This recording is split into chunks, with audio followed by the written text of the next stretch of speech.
YouTube! I'm not Farfa. Welcome back to another video about a children's trading card game.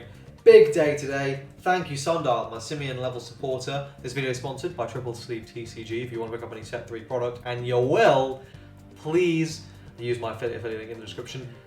Before we get into today's video proper, which is of course going to be talking about the Wizard buff and Alice support, baby. Ooh, there is something that I need to talk to you guys about, and it is very important because this is the biggest event we've had in English. It's been community organised. Lads, do you want basically a free play set of set 3? Yes, you do. It's a silly question. This tournament is fucking sick, alright? So, I'm going to go ahead, I'm going to read the spiel, and I'll have all the information. And I'm going to tell you that you got to play, guys. Come on, just do it. The Midwest Chief is honoured to bring you the first ever Game Ruler Remote Fight 1K. Max Level Gaming, providing the generous prize support. Thank you very much, Emilio. This big remote fight tournament will occur on October the 17th. That is Sunday at 9 AM CST. All prizing is from set 3. If you're not aware, set 3 releases 2 weeks about after this remote fight. So you should get your product on release. It's prior, you know, that's pretty exciting. So here's the prizing, alright? Top 16, you'll get 1 of 3 random non-winner promos. I'm just saying, Scoob is a non-winner promo, so there's some options. The top 8 will get a winner's promo between Draconoid Dreadnought, Honoi Kazuchi, and the Buster Clerks line. Honoi Kazuchi in particular I think it's a good one there. 3rd and 4th place will get 1 box each. 2nd place will get 2 boxes. 1st place will get 4 boxes plus an uber rare Alice Wonderland Adventure. This is the legendary $150 set 1 uber rare. Now, is it worth $150? I don't know, I don't care. The point is, you'll get one if you win this tournament. Do you want to enter? Of course you do. Link to the form, to the Discord, will be in the description. I expect to see you there, because if you're not, you're a waste man, fam. Come on, get on it. $25 entry, 20 players to fire. I'm expecting to see you all there. October 17th. Today on stream, we got the Wizard buff, and it's pretty good. It's very similar to what a lot of us were expecting. So if you saw what the sort of community sentiment was, following the night buff, we were basically all convinced Wizard was going to go up to a 3-card starting hand. That has happened. I'm sorry, I should probably move over here. So there's room. Yes, look at my wonderful room. Wow, yeah. Start of your opponent's turn, you untap your ruler, and you untap 1 resource. And then you can tap your ruler as a resource on the opponent's turn. That's really good. And what a lot of people were saying is that it predicted very closely as they said, okay, well, it'll be a 3-card starting hand, yes, and you can use the Wizard energy on your own turn. So, you know, you have essentially 4 energy on your turn up to, and then the opponent's turn, you always have that 1 energy. I would contend this is better than that, because, yeah, sure, in order to get that 4th energy, like it was, you know, hypothetical 4th energy, you would lose your ruler attack. That was a sacrifice you would have to make.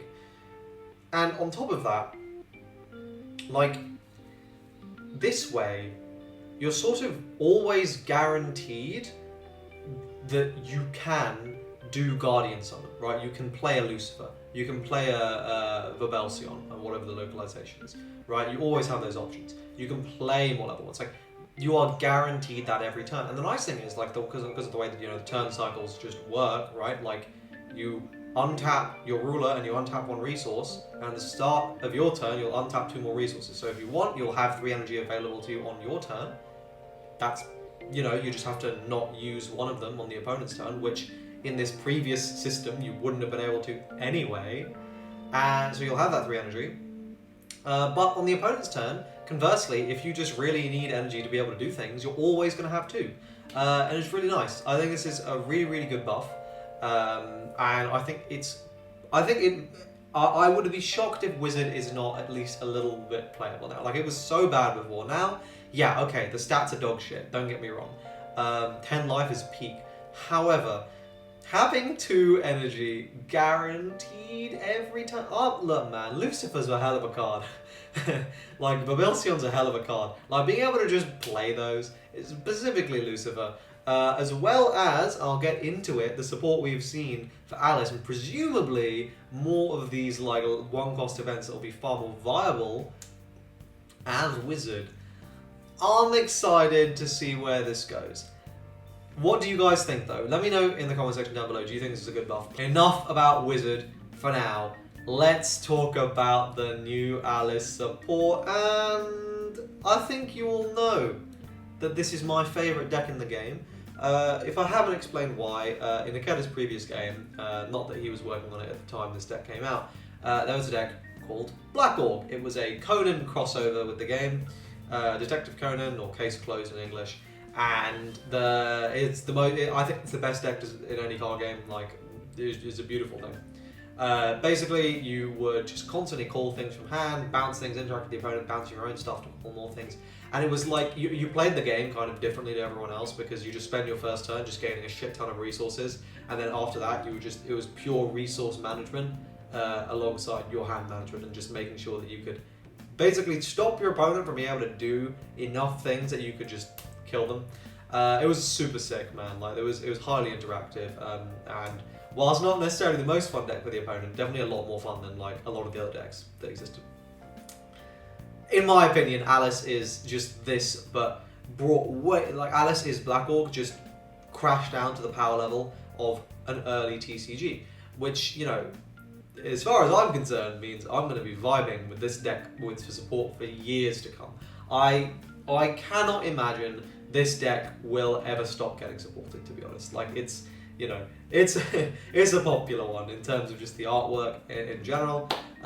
So let's get into it. Enough background about the Alice archetype. Here is the first card, and it's kind of pog. A7 Cheshire Cat. This is an A7 and an Ascendant. Now, being an Ascendant matters for Humpty Dumpty, which means I can give this thing Charge Shield. While I want to do that, let's continue. Instant action, normal summon this. So I'm going to stop reading right here. Everything after this means I am immediately in my mind going, right, Alice, like set 1 Alice. Because set 1 Alice is when your opponent attacks, you, like your center column, you can call it like to that defensive zone, right? And the stats on the Alice are better, but it doesn't really matter because you're going to be losing it anyway. It's never surviving, and you're never going to call it from hand as an attacker because you always want like the defensive option. And it's a counter. So, you know, reading Cheshire Cat, at the moment I'm just going, right, so what they've done there is they've given me a worse Alice in terms of nuking the stats, but it doesn't have counter. I mean, that's kind of a selling point. It has other effects too, though. As a TD, you choose an ally unit and it gains +1 HP until the end of the turn, so it can make itself 2 HP, it can make your set 2 Alice 5 HP, it can make your Jabberwock 6 HP. Importantly, this is any unit. This card is generically useful as just a defender that can also buff HP. So, you know, if your opponent has exactly pinged down something, you can just go Cheshire Cat. And that's pretty shitty for them. It sucks for them. Then it also has the ability Grinning Like a Cat. Once per turn, standard action, return this card to its owner's hand. So, if you're playing this and you don't have a set 2 Alice out in the field, so in the Alice deck or in any other deck, you play it, it survives somehow. Maybe you just a flesh wound it or something just to keep it around. At the start of your turn, you just go, look, back to hand. And you get that defensive tool to use again on the next turn. This card is mental. You know, within the Alice deck, there are additional ways to make it really annoying, like you can call, so obviously you can use Humpty Dumpty to give it Charge Shield, so it just won't die. You can use Mad Hatter combined with its own ability to make this 5 HP.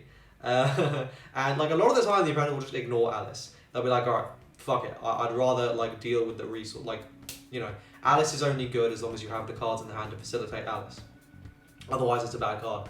So, you know, a lot of people, they'll just go with the logic, okay, well, I'm just going to, you know, go face, and, you know, you're going to lose your hand of interaction to my aggression, and then you're not really going to be doing anything. Not necessarily a bad way of going about it. Here, you got that thing that just makes that very, very, very difficult to do. And, you know, in addition to that, it's just total generic utility.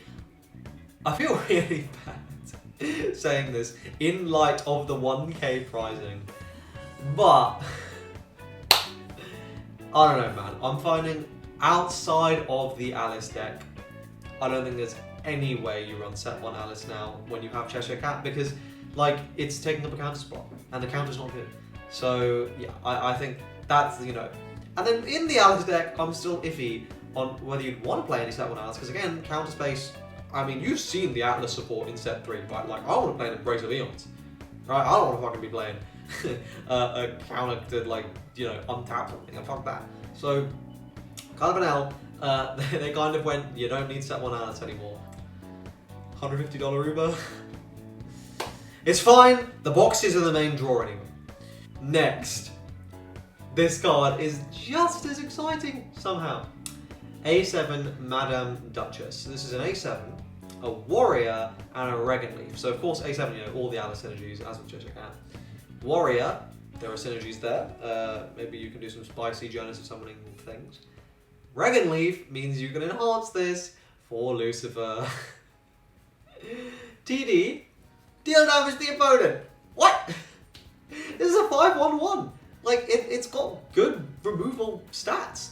And standard action, DR3, choose an ally unit, and if it's the first combat damage this unit is dealing to your opponent during the turn, gains +1 strike. So you can, like, you know, I noticed that's not a once per turn either. So I'm pretty sure if you just haven't used most of your DR, you could be like DR9 +3 strike, swing. Good luck. Like, if they don't have any interaction for it. That's kind of mad. Like, I don't know how viable that really is, but this card, I mean, also, you know, it burns 1 on TD, it deals the damage. Like, come on, strong ability. It's just, we know this is a good ability. Yeah, I'm gassed for this new Alice support. Obviously, it seems Wizard is what they are pushing you towards with these level 1s, of course. I hope this isn't it for the Alice support in the set. As good as this support is, I don't think it's going to make the deck, you know, even competitive. It'll make it, the deck will probably remain rogue, in my opinion. Heavy control deck with a very, very high skill floor and a low skill ceiling relative to the floor. It just requires you to put in a lot of effort for not much payoff. But I am very excited for set 4. I know we haven't even got set 3 yet, but set 4, where of course there'll be more Alice support, but we're also getting that advanced deck, the new like extra EX deck featuring Alice support specifically, and reprints. So who knows, you might not even need to pick this stuff up now.